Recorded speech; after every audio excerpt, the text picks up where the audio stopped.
우리의 안고 일어섬을 하시는 하나님 아버지, 우리를 사랑하셔서 자녀 삼아주시고 이른 아침 주님과 교제할 수 있도록 모든 환경과 여건을 허락하여 주심에 감사합니다. 우리가 참 어리석어서 하나님 아닌 다른 것들에 의존하고 얽매일 때가 얼마나 많습니까? 어리석은 선택을 이제 뒤로 하고 생명의 길을 택하여 나아가기를 소망하오니 주여 깨우쳐 주시고 올바른 분별력을 허락하여 주시옵소서.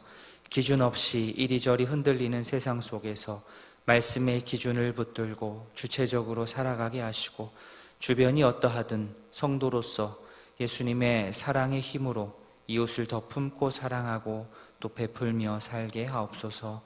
감사드리며 예수님의 이름으로 기도합니다. 아멘. 하나님의 말씀 예레미야 21장입니다. 1082면 예레미야 21장 1절부터 마지막 14절까지 한 절씩 교독하겠습니다.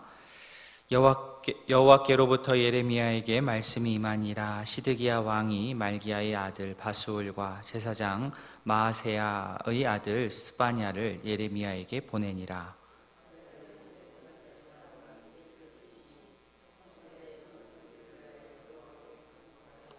여호와께서 혹시 그의 모든 기적으로 우리를 도와 행하시면 그가 우리를 떠나리라 하니, 예레미야가 그들에게 대답하되 너희는 시드기야에게 이같이 말하라.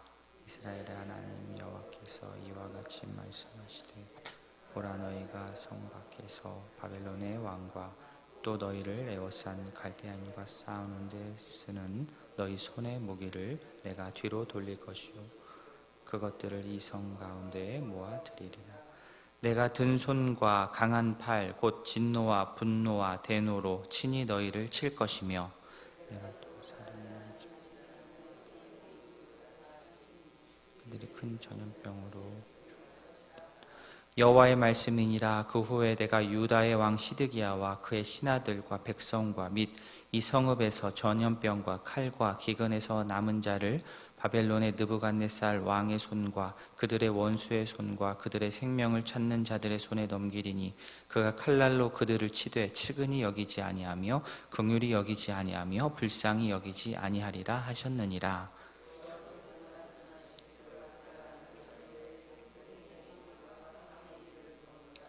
너는 이 백성에게 전하라 하셨느니라.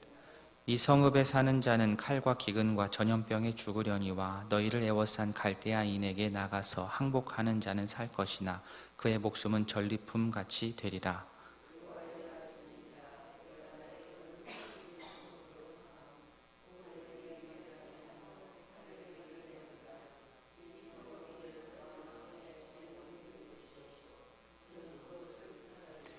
유다 왕의 집에 대한 여호와의 말을 들으라. 다윗의 집이여, 너는 아침마다 정의롭게 판결하여 탈취당한 자를 압박자의 손에서 건지라. 그리하지 아니하면 너희의 악행 때문에 내 분모가 불같이 일어서 사르리니 능히 이끌 자가 없으니. 여호와의 말씀이니라. 골짜기와 평원 바위의 주민아 보라, 너희가 말하기를 누가 내려와서 우리를 치리요 누가 우리의 거처에 들어오리요 하거니와 나는 내 대적이라. 너희를 벌할 것이요 내가 또 수풀에 불을 놓아 온모 주위를 사르리라. 여호와의 말씀이니라. 아멘. 임신한 부부는 모두 신앙인이 된다는 말이 있습니다. 평소에 신앙생활을 안 하던 사람도 자신이 혹은 아내가 아이를 가지면 안 하던 기도를 합니다. 자기 힘으로 이 어린 생명의 앞날을 어떻게 할 수가 없기 때문입니다.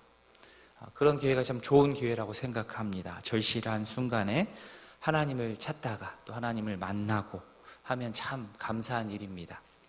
그런데 많은 경우 그 순간만 하나님을 찾고 그 순간이 지난 다음에는, 아이를 출산하고 난 다음에는 시간이 흐르면 언제 그렇게 간절히 기도했냐는 듯 또다시 하나님께 나아가지 않는, 하나님께 감사하지 않는 삶으로 돌아갈 때가 참 많습니다.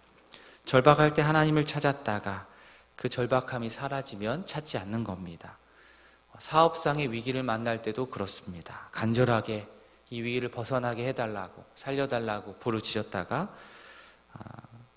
그렇게 부르짖고 기도한다고 하여서 그 자체가 지금 어떤 그 간구가 곧 믿음이다라고 단순하게 우리가 말하기는 어렵습니다. 그 간구가 진짜 믿음이었는지 아니었는지는 나중에 보면 알게 됩니다. 오늘 본문의 시드기야가 딱 이런 느낌입니다. 그동안 하나님의 말씀을 전하는 선지자를 그는 오히려 못 살게 굴고 말씀을 듣지 않고 또 수용하지 않았던 사람이었는데, 이제 바벨론의 침공으로 너무나 현실이 어려워지자 태세를 딱 바꿔가지고 바술, 스바냐 이 둘을 예레미야에게 보내어서 기도 부탁을 합니다. 참 사람이 단순하죠. 그 전에 그렇게 싫어하고 못 살게 구를 때는 언제고 이제는 부탁을 하는 겁니다. 예레미야가 예루살렘의 멸망을 선포할 때 딱 잡아 가뒀다가 지금은 기도 부탁을 합니다. 좋은 말로 단순한 것이고 실제로는 너무나도 자기 중심적입니다. 하나님을 오해해도 정말로 크게 오해하고 있는 겁니다. 하나님은 자기 어려운 일, 급한 일 해결해 주는 그러한 존재 정도로 그가 알고 있는 겁니다. 그렇기 때문에 이런 행동이 나오는 거예요. 이런 말이 나오는 겁니다. 하나님은 마치 알라딘의 요술 램프처럼 생각을 하는 것인데 그러지 않습니다. 내 개인의 소원을 들어주고 내 어려운 일 대신 처리해 주는 분이 하나님이 아니신데, 그런데 시드기야는 그 수준의 신앙을 넘어서지를 못했습니다. 시드기야는 예전에 하나님께서 히스기야 때 이 사네립 군대를 물러나게 하셨던 그 일이 다시 재현되기를 바라는 마음이 그 마음 가운데 있었던 것 같습니다. 그러나 그 생각은 어리석은 생각입니다. 자기가 하나님께로 돌아가야 하는 것이지 하나님 보러 자기에게 돌아오라라고 말하고 행동하고 기대하는 태도는 옳은 태도가 아닙니다. 예레미야가 이러한 시드기야의 요청을 받아줄 리 만무합니다. 바벨론 군대가 침입하는 것은 그대로 진행할 것입니다. 오히려 더 철저하게 심판당하도록 하나님께서 주도적으로 움직이십니다. 4절 뒷부분에 너희 손의 무기를 내가 뒤로 돌릴 것이다. 손의 무기가 뒤로 가니까 바벨론 사람들을 제대로 대항하기 어려운 것이죠. 또 6절에서는 전염병에 죽게 하시겠다. 철저하게 외부 침략에 무력하게 만들겠다는 그러한 말입니다.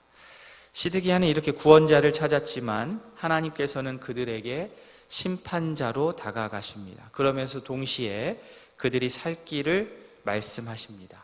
8절 말씀 보시면 여호와께서 말씀하시기를 보라 내가 너희 앞에 생명의 길과 사망의 길을 두었노라 너는 이 백성에게 전하라 하셨느니라. 아멘. 이 생명의 길과 사망의 길, 갈림길에 서 있습니다.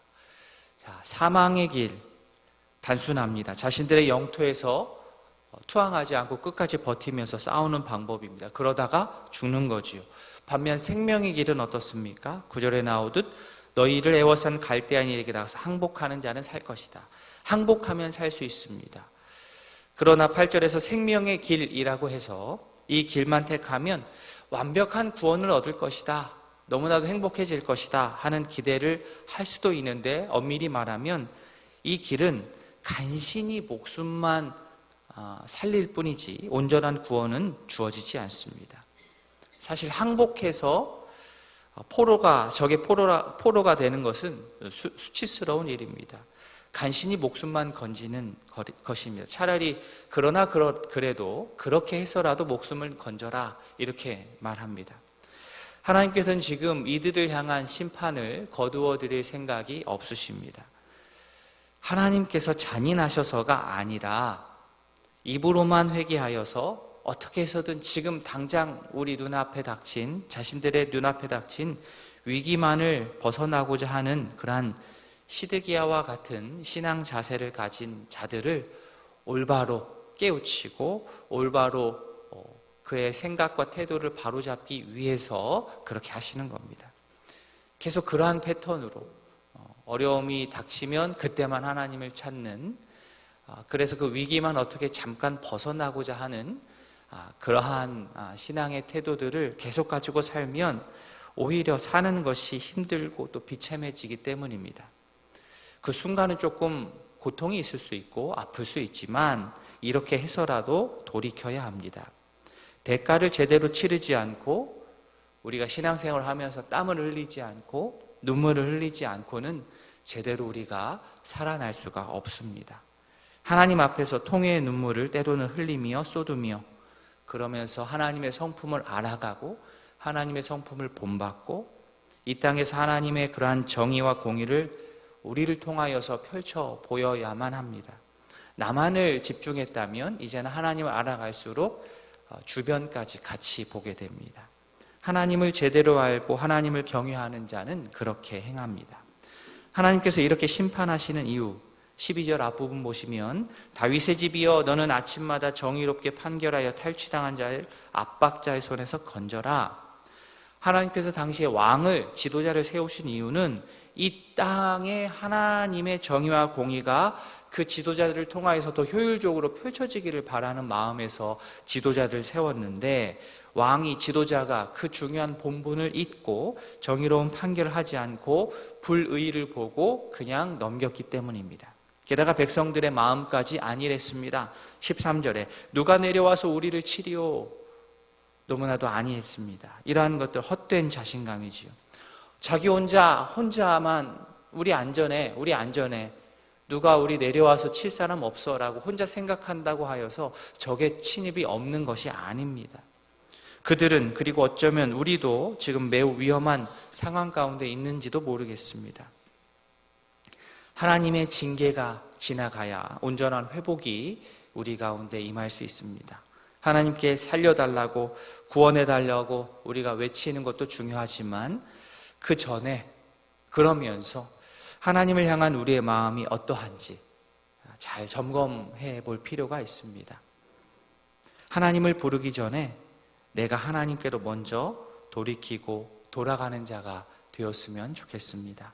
하나님의 정의와 공의가 이 땅에서 온전히 실현될 수 있도록 우리가 영적으로 깨어서 말씀을 가까이 하고 말씀을 실천하는 그러한 믿음의 우리 우이동교회 모든 가족들 될 수 있기를 진심으로 소원합니다. 아멘.